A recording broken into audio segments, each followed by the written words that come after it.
ones that we've lost, and humanitarian needs, and I mean, the list can go on. And on top of all that, then there those things that are happening in our own personal lives, in our homes, with our family and our friends and our neighbors, that are causing us to feel a little bit afraid. And the best way that I know how to deal with fear is to pull it out of the shadows and talk about it. Pull it out, bring it to the light. And the best way is that. So as I was preparing this message, I wondered, could it be that it's possible that we are being called to relook at fear and understand it for what it really is? Could it be that we are being called to reclaim the very one thing that casts out fear? What is that? Love. Yes. In the Bible it says that perfect love casts away all fear. And there's such a depth to that scripture that we sometimes really don't understand. Love is the most powerful emotion that we can have, because whose love? God's love in us casts all fears. And there's such a misconception about fear, really. We label it as bad. You know, we say it's a bad, just like we label everything else. But it's neither good or bad. It's just an energy. We label it bad because it doesn't feel good in our bodies. As an adult, we feel almost kind of wrong that we feel fearful, because we feel that we should know better. How many of you grew up with parents who tell you, stop being so afraid? Stop being such a scaredy cat. So as adults, when we start to feel that way, we start to feel kind of like we've done something wrong. We should have outgrown fear by now. We should have controlled it and dominated. But what would you do if there was a child in front of you, a young little child, and she's afraid or he's afraid? Would it be good wisdom to tell that child, stop being afraid? Absolutely not. Or telling that child, you're such a fool for being afraid. Of course not. We wouldn't say that. I would think that most of you would agree that you would try the very best that you can to help that child understand that fear is a normal thing, that it happens to everyone from time to time, and that it is not a bad thing. Fear is actually a gift. You know, it's the built-in self-regulating process that is tied into our self-preservation. We don't want to ignore fear. We want to understand it. Why are we feeling afraid? We want to know what it's all about. Why has it shown up? And how can we walk with it rather than be held hostage by it or do something dangerous because of it? So I was trying to find an analogy to share with you about fear, and the one that came up to me is fear is like that red warning light in your car that tells you check your engine. How many of you have had that? Do you ignore that? Of course not. Of course not. Probably most of you, well, I hope not anyway. But you're not meant to ignore it because it's a warning light. But anyway, so most of us, what we do, when we see that we call our mechanic and we take a car in and we sit around for about an hour waiting for them to come back out, and they finally come out and you go to pay, and out of curiosity, most of the time you may say, so, hey, what's wrong? What if the mechanic said to you, I don't know, I just cut a wire and the light went out? I mean, you would not be satisfied with that answer, I am sure, because you knew that signal is a warning that something is wrong and you want to find out what it is so that it can be corrected. So fear is like that red light in your car. It truly is. It tells you, hello, something needs your attention. And you don't want to ignore it. Just like you don't want to ignore that red light in the car. You want to find out what is causing the fear that is rising up in you. Sometimes the fear is unjustifiable. You can't find anything behind the fear. You're just having fear of fear, just fear. But most times the fear will surface because something needs attention. Something is going on. In our society today, there's a lot of fear. And when we ask ourselves, is there concern for fear? I would say the answer is yes. Yes. Absolutely, there's cause for concern. But that doesn't mean that we need to get all swept up, caught up in the doom and gloom that's constantly being fed to us, to the point that we are paralyzed by our fear. My poor mom, she wouldn't leave the house after a while. She was so afraid. We don't want that to happen. Fear is just telling us that something needs attention. And so we take a deep breath. We go into that shadow of fear. We bring it out to the light, and we face it. And you ask, is there a true threat here? Good question to ask. Is there really a true threat here? And how am I going to respond? So I think about you. All of you have shown up here today. Yay! And I think part of it is because you believe that you will be okay in this room, that you will be okay with one another.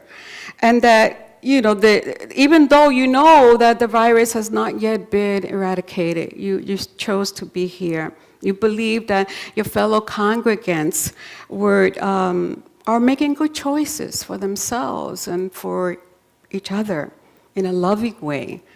And you believe that if you practice good habits, if you did the right thing and take care of yourself, that maybe you could be safe. And you believed in a higher power. And so you showed up. And you believe that you did everything you could to feel now safe to do that. And we honor everyone else who is not here because until they get there, we love them and we bless them. They're here with us in spirit anyway. So you came. Fear may still be present a little bit in you. It's okay. And it's very natural. It's very natural to have a little fear, wondering, I don't know what I'm going to do. Should I sit here? Should I sit there? Should I shake a hand? Should I hug? What should I do? And you don't want fear to carry you into a state of paralysis. So you make choices for yourself that are good.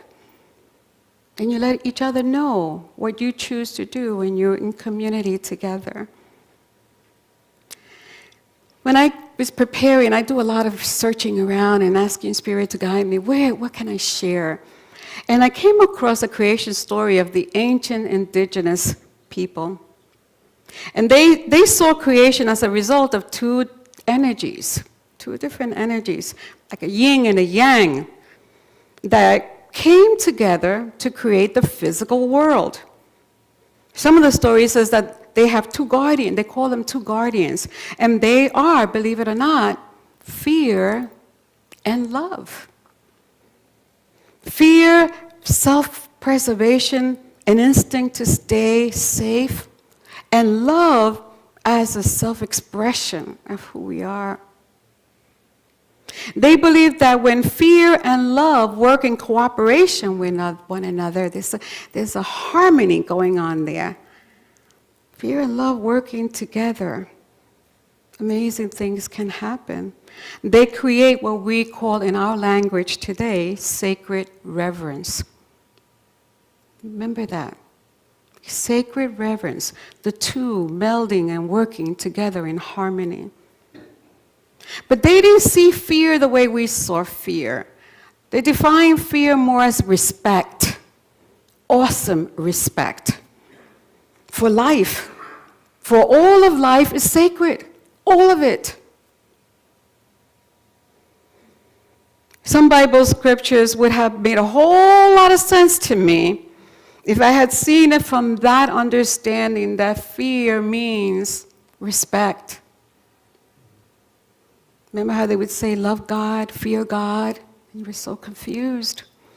But what if we substitute that word, love God, and have awesome respect for God?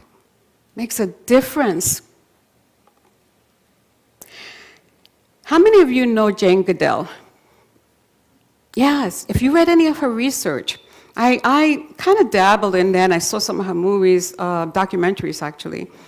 She's that woman that lived among the chimpanzees, remember her? Okay, yeah. She was among them for so long that she actually earned their trust and was able to interact with them. So she was with them a really long time. And her research revealed things that we had never seen, ever. We had never been able to be that close to them. She saw like how human-like the chimpanzees were, how mothers cared for their young tenderly, and they formed lasting bonds with their babies. How they worked together to solve problems. They did that.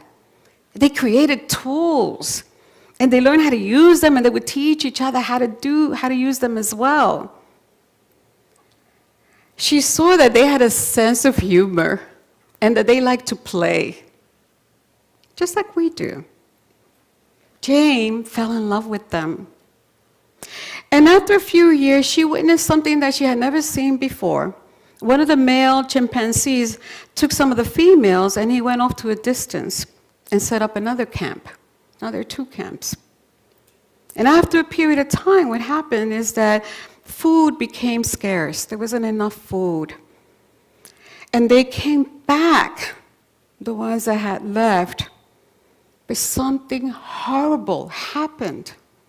They got into a horrible, horrible fight, ripping each other apart brutally. Some of them died. And Jane was absolutely heartbroken. She was heartbroken. She said, that's it, I'm done with all this. I don't want to study this anymore. What's the use? They aren't any worse than we are. But she didn't stop her research. What she did instead is that she went away for a while to be with herself. And she said that in that time, she was reminded of the creation story that we read in the Bible. She felt like the creator self, was speaking to herself. And he was saying, Jane, when heaven and earth were created, I gave humankind dominion. You, humankind, have a higher order of thinking. You, humankind, have access to sacred respect for life. You, humankind, have ways, other ways. What you are here to see is that you don't have to fight. That really struck her. She said it was such an incredibly enlightening moment in her life that we have other ways of being with each other, of showing up in this world. That we have a power within us that is greater than anything. And how we show up and how we are in this world is a choice that only you can make. We know, even by unity principles, that thoughts held in mind produce more of their kind. And that our thoughts and our beliefs can create the experience of our reality. And we know that with our thoughts and our words and our actions, we can create something different. You see, when we act from our reptilian brain, from our fearful, selfish nature, fear stands apart from love. There's no more that harmony. And it can be dangerous. And even on the other hand, if love stands without fear, they stand apart, love without fear, then there's no reverence. And that's dangerous. The two must work together harmoniously to create sacred reverence within us, that we can then mirror out into the world. The nature of fear is sacred reverence. So the root of fear is uncertainty. And you know what? We have to deal with it. It is what it is. No amount of trying to control or trying to, change it or trying to have a grip on it is going to change it. It is part of our lives, a natural part of life, uncertainty. What ours is to do is to embrace that uncertainty with sacred reverence. Bring it to a measure of love. Give it a measure of love and respect. When fear arises, ask yourself, what is behind this fear? Is there any real danger here for me? What is it being enlightening in me? What does it want to enlighten in me? How am I supposed to respond? Ask yourself, what am I trying to protect? What am I looking for safety? Where am I looking for safety? Where? These questions will bring fear out into the light and will help transmute it, change it to faith and trust and confidence and love. We've been here before. In 1940, our country was in a state of worry and great, great, great fear. And during that time, World War II was raging in Europe. Japanese bombed Pearl Harbor. And during that time, our prayer ministry of this unity movement, Silent Unity, was being inundated with calls from all over the place of people who were fearful and worried and full of anxiety. And at the time, James Dillard Freeman was sort of overseeing Silent Unity. And for those of you that know him, he was a poet and a unity minister. And he was asked to create a little pamphlet that we can send to people to give them some comfort. And he sat down, opened the Bible, and went to Psalm 23, and he wrote something, and he felt pretty good about it. And he gave it to one of the prayer associates and to read it over. And after that prayer associate read it, she came back, she goes, James, I could just hear her. If I were a woman in England and they were dropping bombs on my roof, or if I was a soldier at gunpoint, I would not want to be saying, yea, though I walk through the valley of the shadow of death, I will not fear not. And so James took the poem back that he had written, and he decided to sit in real quiet contemplation. He wanted to connect with what fear felt like within him. And he sat there for quite some time. And he remembers thinking, when you've done it all, when you've done all you can do, what is it you need to know? And then the words came for our beloved prayer protection. The light of God surrounds me. The love of God enfolds me. The power of God protects me. And the presence of God watches over me. Wherever I am, God is, and all is well. Wow. What a difference, right? Years later, his wife got really, really sick and she died. And he was so heartbroken and afraid, wondering, how would I go on with this amazing companion without her? And then during that time, he wrote another poem that I want you to hear. And I invite you to close your eyes and listen to this one.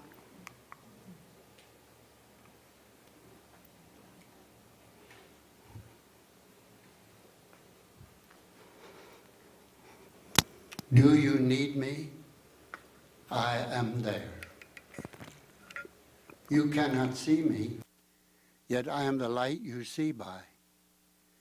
You cannot hear me, yet I speak through your voice. You cannot feel me, yet I am the power at work in your hands. I am at work, though you do not understand my ways. I am at work, though you do not recognize my works. I am not strange visions, I am not mysteries. Only in absolute stillness, beyond self, can you know me as I am, and then but as a feeling and a faith. Yet I am there, yet I hear, yet I answer. When you need me, I am there. Even if you deny me, I am there. Even when you feel most alone, I am there. Even in your fears, I am there. Even in your pain, I am there. I am there when you pray and when you do not pray. I am in you, and you are in me. Only in your mind can you feel separate from me, for only in your mind are the mists of yours and mine. Yet only with your mind can you know me and experience me. Empty your heart of empty fears. When you get yourself out of the way, I am there. You can of yourself do nothing, but I can do all, and I am in all. Though you may not see the good, good is there, for I am there. I am there because I have to be, because I am. Only in me does the world have meaning. Only out of me does the world take form. Only because of me does the world go forward. I am the law on which the movement of the stars and the growth of living cells are founded.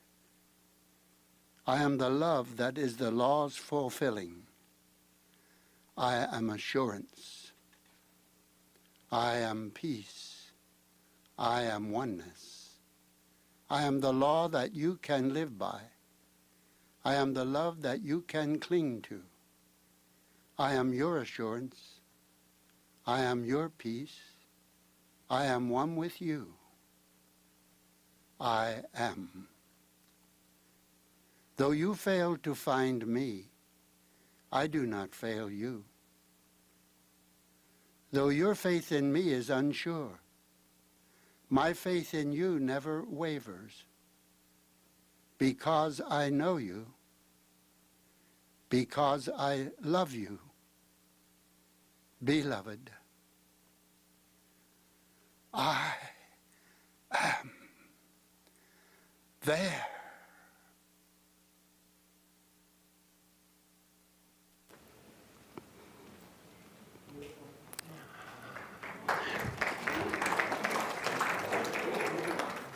And that's my prayer for you, that you will remember that. Fear is not something to be shut away. It is really a gift to help you respect life and to dance with love with it and to be able to create the world that you have the power to create. Wherever you are, God is, and all is well. Namaste.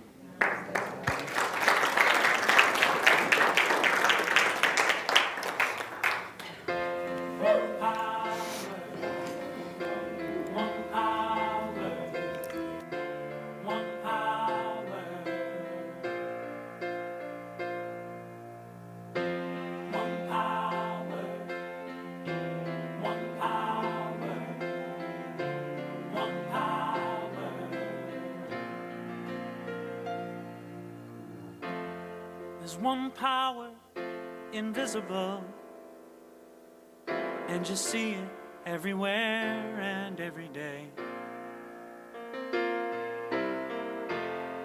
One power, indescribable, and you speak of it with every word you say. mysterious until you know the truth. As simple as the love inside of you. Call it God, call it Spirit, call it Jesus, call it Lord, call it Buddha, Baha'u'llah, angels' wings or heaven's door. But whatever name you give it, it's all one power, can't you see? It's the power of the love in you and me. One power, one power, one power, one power.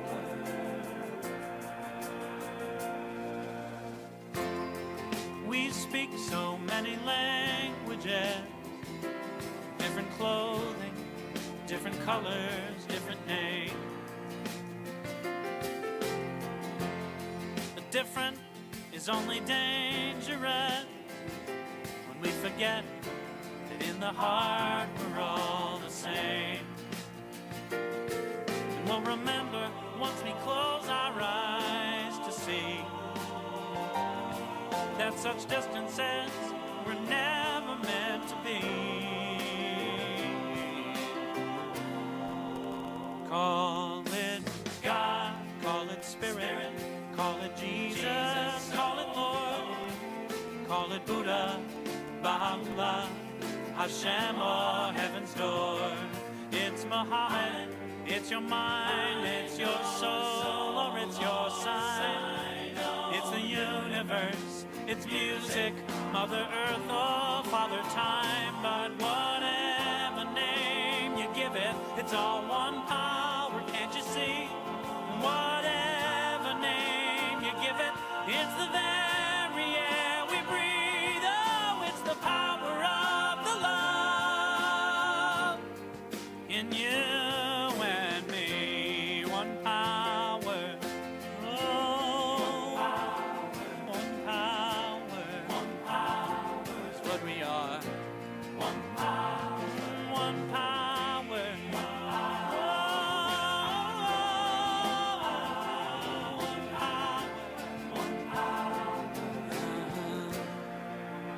It's the moment of creation. It's an everlasting peace. It's the freedom of forgiveness. It's the sweetness of release. It's the joy of inspiration. It's the sunshine on your face. It's the birthright of all nations. It's the boundlessness of space. It's the beauty of a baby, the serenity of sleep. It's the anger we abandon, for it's love that's most deep. It's one power. It's one power. What we are is one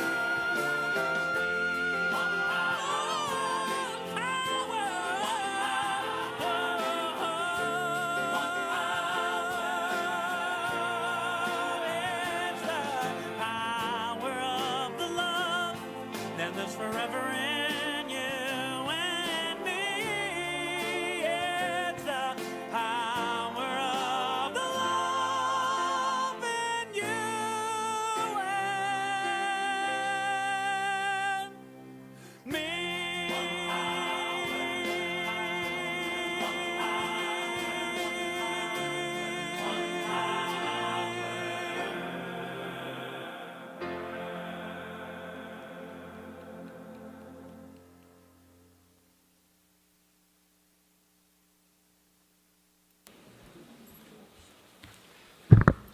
Oh, get rid of this. One day these will be gone. This is the time in our service where we give of our love offerings, our tithes, our gifts. For beginners, or people that are new here, haven't been here in a while, we do not pass the basket. Once we're done out the door, the ushers will have a basket for us to drop it in. If you can't give today, that's quite all right. You can give, you don't have to give just on Sundays. You can give anytime, any place. We have a website, had donate button. You can call the office, however you would like to give. We are open and ready for you. So if you will, take your love offering in your hand, hold it to your heart, or however you want to bless it. And as we say this blessing together, divine love through me blesses and multiplies all that I have, all that I give, and all that I receive. I send forth this gift with my blessings and my love. We thank you for this offering, for this gift. We know that it is given in love, and it is received in love. Know that it moves through this ministry with the energy of divine love out into the world as only good. Each giver is blessed. Each giver is loved. Each receiver is loved and blessed. We thank you for your gift, and so it is. Namaste. Reverend Lucy, we have the prayer of protection. Oh, yes. Yes. Together. The love of God enfolds us, the power of God protects us, and the presence of God watches over us. Wherever we are, God is, and all is well. Namaste. Namaste. So I want to introduce you to Julia, our beautiful young lady here today. And I want to make sure that we bring her up here because I want you all to rub your hands together and give her a blessing. We see wonderful things in Julia, and we see her growing, and she is the seed that's growing all the other children that we're going to have. So together, extend your arms to Julia, and we say, we love you, we bless you, we are full of Christ in you, and we see you doing great things. Yay, Julia. Thank you, sweetie. Mom and Dad are right over there waiting for her. So I just want to make some real short announcements, and truly short. If I can find my sheet, I can tell you. The first one is, most of you know that we are accepting nominations for the board. So please, if you are interested in serving as a Board of Trustees member, I need you to talk to Sharon. Sharon, stand up back there, yeah. Talk to her, make sure you let her know so that she is our committee chairperson. So do that. The reminder that the quarterly meeting is next week, next Sunday. Next Sunday is going to be really great. We have a guest speaker. She's a musician, composer, writer. I mean, she's a singer. She's great. And then we have the cafe will be open again. Yay! So the cafe will all be offering coffee and tea and cold beverages. And if you want to bring a little bag lunch from home, we're not serving food just yet, but we will eventually. And so the cafe will be open, and you'll be able to have your little gathering over there, and then come back at 12:15 for there's a really important, good quarterly meeting. And the last thing is, you have no excuse next week because we're changing our clock, back 1 hour, so you get to sleep in 1 extra hour, so don't forget that. I love you. Yes. Oh, and Mary Miller. Mary has a class coming up, right, Mary? Mary Majid. Oh, she's probably here, you know. Mary Majid is having a class starting November 3rd. At what time? It's at 1 o'clock. At 1 o'clock. There's still time to register. You don't want to miss a class with Mary, so sign up quickly, okay? I love you, I bless you, and I will see you in the back. Have a great week. One power, one power, one power, one power, one power.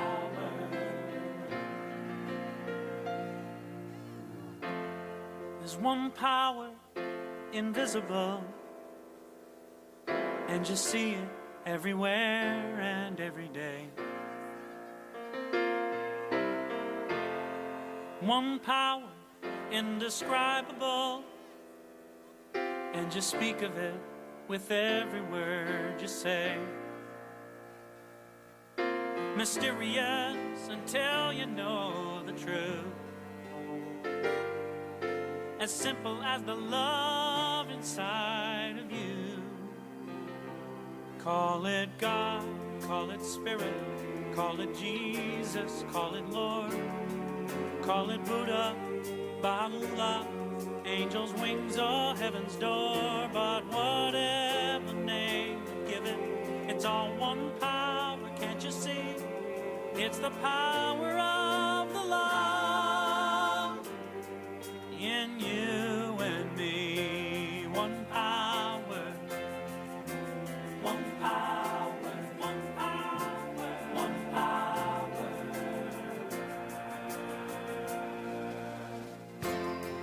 We speak so many languages, different clothing, different colors, different names. The different is only